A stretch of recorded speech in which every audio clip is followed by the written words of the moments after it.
dedicated to eastern and southern Kentucky.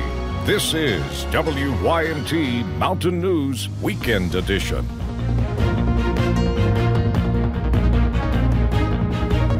Good morning. I'm Taylor Upchurch. Today is Sunday, January 20th. The WYMT weather team is continuing their severe weather alert day coverage, and forecaster Brandon Robinson joins me in this half hour in the studio. Brandon, what is it looking like there today? Well, Taylor, as you mentioned when you came into the newsroom earlier, you saw some slick spots on the roads here in Hazard, and we're continuing to see that across the bulk of the region. Live pinpoint Doppler radar as we scan the skies this morning. Still seeing some light snow across about a third of the region this morning, so just be careful out there. If you don't have to be out, please don't travel this morning. Give the crews time to get their work done because temperatures are still frigid. Let's take a look at conditions across the region. I-64 was snow covered there for a while overnight. Road temperatures pretty cool there, and we see now a little bit clearer this morning, but not too much traffic, which is good to see. Outside WYMT, not as much snow here, but again, the cold temperatures have cooled the road temperatures off quite a bit overnight. Downtown Whitesburg, you see a little bit of snow there on Main Street going up around the bypass, and then the visibility was a little bit rough earlier because of blowing snow. We had all that wind cranking and creating some visibility issues. Still seeing some down toward London, over toward Harlan, Jackson, Hazard, and less than a mile over in Logan in West Virginia. Temperatures this morning, it is cold and it will get colder. 18 Moorhead, 19 Jackson, Hazard, 20s across the rest of the region. When you factor in the wind chill, single digits and low teens for most. So again, if you have to be out, I know some folks have to go to work this morning, bundle up. Road temperatures close to freezing or below it in a lot of areas. I-75 at the Kentucky-Tennessee state line there south of Williamsburg at Jellicoe Mountain, 27 degrees, so possibly some slippery roads there this morning. Mountain Parkway at Slade, very close. I-64 near Moorhead.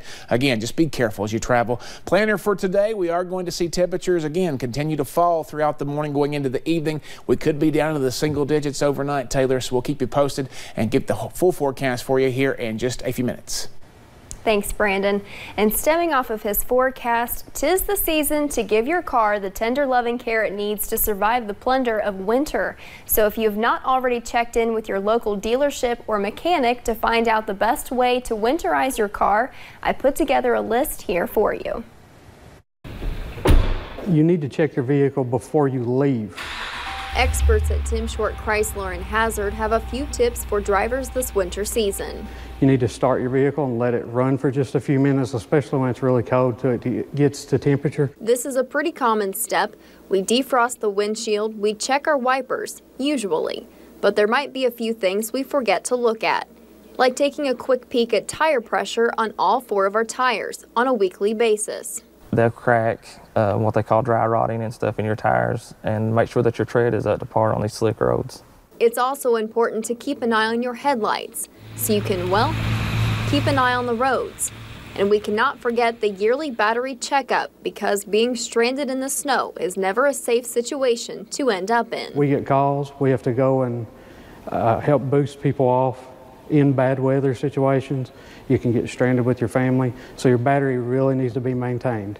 Oil changes, wiper fluid, and coolant. Technicians say all liquids matter in every season, but even more so when it is cold. These cold temperatures is really tough on engines, and we need to make sure that your antifreeze is up to par on what degree, it goes down to. Just remember, not all coolants and fluids mesh well together. If you're unsure, call your local mechanic or simply stop by. You want to take on some of these things on your own, that's perfectly fine. However, we are certified to do this to your vehicle before braving what could be dangerous road conditions.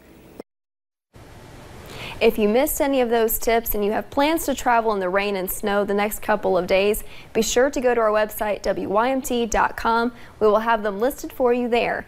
And another safety tip mechanics and police recommend: keep an emergency kit in your car in case you do become stranded. That includes blankets, a flashlight, and a phone charger. And heavy rain caused some issues on the roads yesterday. Several rock and mudslides were reported in the region, one being on Cow Creek Road in Floyd County, causing the road. In the Facebook post, local officials said crews were working to clean off Cow Creek. We do not know when it will reopen at this time. And a homeless shelter is trying to bounce back after leaders tell us thieves stole $2,000 worth of goods. And as Lauren Miner reports, it is not the first time the shelter has been broken into. This is all we have left to feed over 300 people that are on our food roster. That's it. It was up this high. Over the last 7 years, Everlasting Arms Ministry and Homeless Shelter in Corbin has fed hundreds of people each week, not just at the shelter, but also throughout the community. And you were saying that this was full. Full of meat.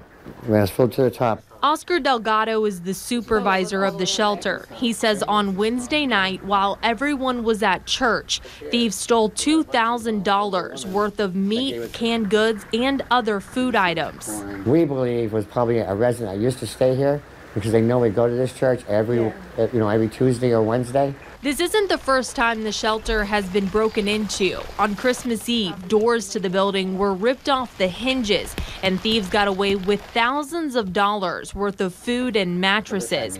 The community rallied around the shelter and replaced almost everything that was stolen. What I'm very frustrated about is that how we had a wonderful response from the community, and this happened to us the first time. But we didn't have the security, we didn't have everything set up yet. So the things that we received, that makes me frustrated because they're probably hurt. Oscar says he is thankful for the community's support. The shelter is currently putting a security system in place in hopes they never have to deal with a situation like this one again. But I know God can restore it. He did last time, and I know he will this time. I believe in him. In Knox County, Lauren Miner, WYMT Mountain News. The shelter says they have contacted the Knox County Sheriff's Department and deputies are still investigating. And Kentucky state officials arrested and charged a former dispatcher with more than 150 counts of sex crimes on Friday. Prosecutors accused James Carroll of creating fake profiles on social media and convincing minors to send him nude photos. Carroll worked as a 911 dispatcher in Hardin County. He was taken to the Hardin County Detention Center. His bond currently sits at $100,000. And a woman was found dead with stab wounds in a front yard in Ashland. Police say a driver spotted 29-year-old Erica Spradlin's body this morning and called 911. Police say the woman was assaulted. They are seeking a search warrant for the property where she was found. And the Laurel County Sheriff says court security officers arrested a man on Friday for trying to enter the courthouse under the influence. Adam Larkin was arrested after security officers smelled alcohol on him. Larkin told them he drank that morning. Deputies charged Larkin with alcohol intoxication in a public place. An advocacy group and Kentucky's Ark Encounter are at a disagreement about whether public schools should be allowed at the Ark for field trips.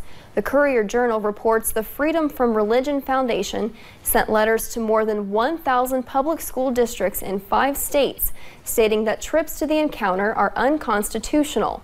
The founder of the Ark Encounter responded by offering free admission to the public schools for trips. And following a wave of women taking office in Congress and around the country, activists are at the nation's capital this weekend for the next stage of their movement. Here is a look at the scene from the 3rd Annual Women's March in D.C. Crowds of marchers held signs yesterday, many protesting the president. One group came to Washington all the way from Hawaii.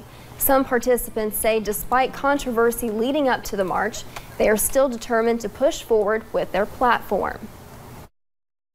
This is the year we had to completely continue our resistance.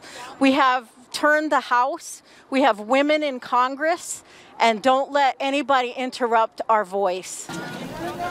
In recent months, allegations swirled against some of the events funding members of Ties to Anti-Semitism. Thousands still came out to this year's march in D.C. and sister marches across the U.S. What was the name of the church again? Many braved the rainy weather for the 3rd annual Women's March in Pikeville. Before the march, multiple speakers told stories of empowerment. They talked about how far we have come in recent years, as well as the changes which they felt needed to be made. Gypsy Cantrell Ratliff organized the first ever Women's March in Pikeville. She says she knew from a young age that she wanted to be a voice for women all over. It's important for women to lift other women up. If you lift one woman up, you lift all women up.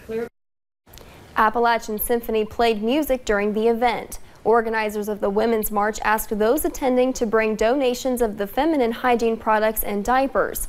Those will be donated to the local homeless shelter. And coming up on Mountain News this morning, while we are dealing with winter weather in Kentucky, some parts of the country saw severe weather yesterday.